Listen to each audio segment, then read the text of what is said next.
عمرہ ٹریول سے related question ہے کہ نارملی ہم دیکھتے ہیں کہ جو بھی عمرے پہ جانے لگتا ہے یا حج پہ بھی جو بھی یعنی حرم کا سفر کرنے لگتا ہے تو وہ اندھا دھند پوری فیملی کو میسیجز کرتا ہے اور ایک وہ فون کالز کرتا ہے کہ میرے سے اگر کوئی غلطی ہو گئی ہے تو مجھے معاف کر دو, میں جا رہا ہوں, میرا عمرہ قبول ہو.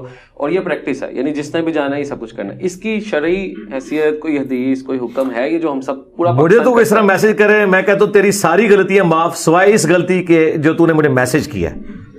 یہ جو تو نے ظلم کیا نا میرے ساتھ اور اپنے ساتھ ریاکاری ہوگی. اور پھر ہوتا یہ ہے کہ یہ بتاتے اس لیے تاکہ جب ہم واپس آئیں نا تو لوگ ہمیں مبارکباد دینے ہیں, اور جو نہ دینے ہیں ہم ان کو 10 سال بعد بھی یاد کروائیں. میں تو ایسے لوگوں کا سخت دشمن ہوں جو ہر سال جاتے ہیں اور مل ملا کے جاتے ہیں. تو پھر ٹھیک ہے, یہ آپ کے پاس جب آئے نا ان کو کہو کہ ہاں تم نے زیادتی کی ہے, فلاں رشتے دار کے ساتھ کی, فلاں کے اور کی ہوتی ہے ساروں نے, یہ ایویں لیپا پوتی کر رہے تھے. کون اس وقت کہتا ہے جی تم نے زیادتی, اس وقت تو جانی دشمن بھی کہتا ہے, اوپر اوپر سے کہہ رہے ہوتے ہیں. یہ بات اس طرح نہیں, یہ ہوتا اس طرح تھا. اگلے زمانوں میں جب لوگ سفر حج پہ نکلتے تھے نا تو پیدل سفر ہوتا تھا 4 مہینے کا, راستے میں قافلے لوٹتے تھے, لوگ قتل ہو جاتے تھے, بیماریوں سے مر جاتے تھے, تو بیچارے ٹھیک مل کے جاتے تھے کہ ماں جی ہو سکتا ہے میں واپس نہ ہوں.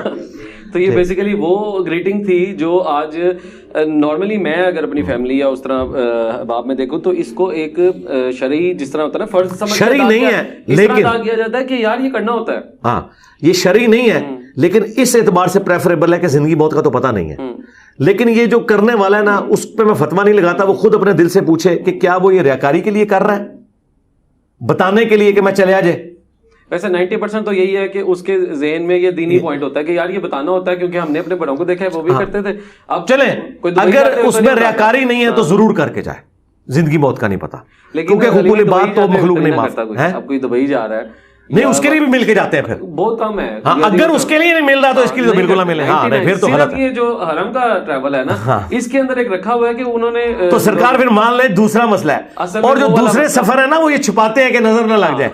یہ ریاکاری کے لیے بتا رہے ہوتے ہیں, وہ میری بات درست ہے, یہ ریاکاری کے لیے بتاتے ہیں. اور اگلے زمانوں میں بےچارے گلے لگ کے روتے تھے لوگ, حقیقت بات ہے, زندہ نہیں تھے واپس آتے. ایون مکے سے مدینے جاتے ہوئے قافلے لٹتے تھے. یہ تو 1960s میں تیل نکلا ہے تو یہ عربیوں نے تھوڑی جان چھوڑی ہے, ورنہ حاجیوں کے قاتل یہ عربی ہوا کرتے تھے. ٹھیک ہے, کیونکہ اتنے 100 سال سے بزرگ جا رہے تھے, نیچے دیکھا تو سونا, اوپر دیکھا تو سونا, نہ تیل ان کو نظر آیا, یہ گھوڑوں نے دریافت کیا تو کیا, ورنہ تو بےچارے بھوکے ننگے مار رہے تھے. اب یہ آگے وہاں پہ یعنی پچھلے سمجھ لیں 70-80 سال سے سکون ہوا ہے, ورنہ قافلے لوٹتے تھے تو لوگ ایک دوسرے سے گلے لگ کے رو کے جاتے تھے, پتہ نہیں میں نے زندہ واپس آنا نہیں. پھر بحری جہاز میں جو سفر ہے وہ بھی اتنا لمبا ہوتا تھا جی, جہاز بھنور میں پھنس گیا تو گیا, تو وہ ٹھیک مل کے جاتے تھے. تو کچھ نارمز جو پرانی چل رہی ہیں وہ درست ہے. ایک اور میں چلے آپ کی ویڈیو کی وساطت سے ایک امت کو تحفہ دیتا ہوں جو کئی یعنی میجورٹی کو پتہ ہی نہیں, شاید علماء کو بھی نہیں ہے مسئلہ پتہ, چونکہ یہ اس دفعہ بھی یہ مسئلہ ہونے والا ہے. کہتے ہیں جی جمعے کی عید جو ہے حکمران پہ بھاری ہوتی ہے. یہ مت کیوں مشہور ہوئی؟ اگلے زمانوں میں جمعے کی نماز حکمران نے پڑھانی ہوتی تھی. ٹھیک ہے, جمعے کی نماز کے لیے وہ گھر سے باہر نکلتا تھا, باقی نمازیں تو گھر میں انہوں نے اندر مسجدیں بنائی ہوتی تھی, جس طرح بھی وزیر اعظم ہاؤس میں اور پریزیڈنٹ ہاؤس میں بنی ہوئی ہے. لیکن جمعے میں اس نے پبلکلی آ کے خطاب کرنا ہوتا تھا, اور عید میں بھی. یہ 2 موقع ایسے ہوتے تھے. وہ ونریبل ہوتا تھا, کوئی اس پہ دور سے تیر چلا سکتا ہے, لائف تھریٹ ہوتی تھی. تو اس لیے حکمران کی کبھی خواہش نہیں ہوتی تھی کہ جمعے والے دن عید آئے کہ ایک دفعہ صبح ونریبل ہو. اگر صبح کا چانس نکل گیا قاتلین کا تو کہنے کہ دیہڑی تینے آنا ہی ہے جمعے ٹائم, ہوں نہ اسی نو چھڑ دے. اس لیے وہ کوشش کرتے تھے کہ جمعے کی عید نہ آئے.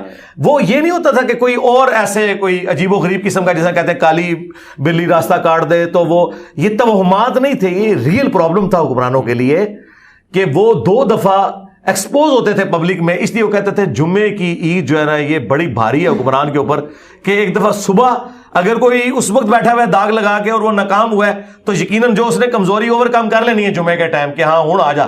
اسی لیے آپ دیکھیں صحیح مسلم میں آتا ہے حضرت معاویہ رضی اللہ تعالیٰ عنہ نے, چونکہ دیکھیں ان سے پہلے 3 خلفاء چیپلی شہید کر دیے گئے. حضرت عمر کو مسجد میں شہید کیا گیا, حضرت عثمان کو گھر میں, حضرت علی کو بھی مسجد میں جاتے وقت. تو حضرت معاویہ نے مسجد میں جانا چھوڑ دیا تھا. وہ مسجد کے ساتھ انہوں نے ایک ایڈجسٹنٹ کمرہ بنایا ہوا تھا, مقصورہ اسے کہا جاتا تھا.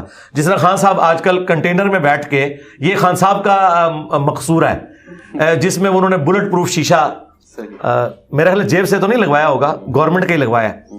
تو اگر اپنی جیب سے لگوایا تو پھر تو بہت اچھی بات ہے. تو وہ جو سامنے بلٹ پروف شیشہ انہوں نے لگایا ہوا ہے اور وہ اس کمرے میں بیٹھے ہوتے ہیں, وہ نماز بھی وہیں پڑھ رہے ہوتے ہیں, خطاب کرتے ہیں. حضرت معاویہ رضی اللہ تعالیٰ نے بھی ایڈجسٹنٹ کمرہ بنایا ہوا تھا. اور یہ میں کوئی ٹونٹ نہیں کر رہا, جو اس طرح کے بڑے لیول کے لوگ ہیں نا ان کو اپنی لائف کے اعتبار سے ہی کرنا چاہیے.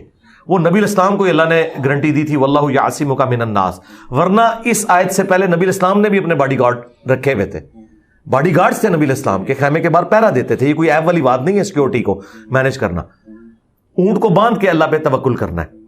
تو حضرت معاویہ نے وہ اپنا کمرہ بنایا تھا, وہ نماز اس کمرے میں پڑھتے تھے, جمعے کی بھی عید کی بھی. وہ ایڈجسٹنٹ تھا تاکہ پبلک میں ایکسپوز نہ ہو. ظاہر ہے خارجی الگ سے ان کے مخالف تھے, شیعہ علی کو بھی ان پہ بڑا غصہ تھا, پھر ان کی اپنی حکومتی پالیسی سے بھی لوگ تنگ تھے. اس لیے انہوں نے سکون سے 20 سال جو گزارے ہیں وہ اس وجہ سے گزارے ہیں کہ انہوں نے اپنے سیکورٹی میئرز بڑے کیے ہوئے تھے. اچھا یہ جو مجھے بار بار کہتے ہیں نا کہ جی یہ اپنے دڑبے سے باہر نہیں نکلتا, تو میں حضرت معاویہ کی سنت میں عمل کر رہا ہوں یار رضی اللہ تعالیٰ عنہ. دیکھ لو یار, ایک طرف آپ کہتے ہو جی حضرت معاویہ کو, میں دیکھیں حضرت معاویہ کو ہی فالو کر رہا ہوں الحمدللہ. صحیح ہے. اچھا خان صاحب سے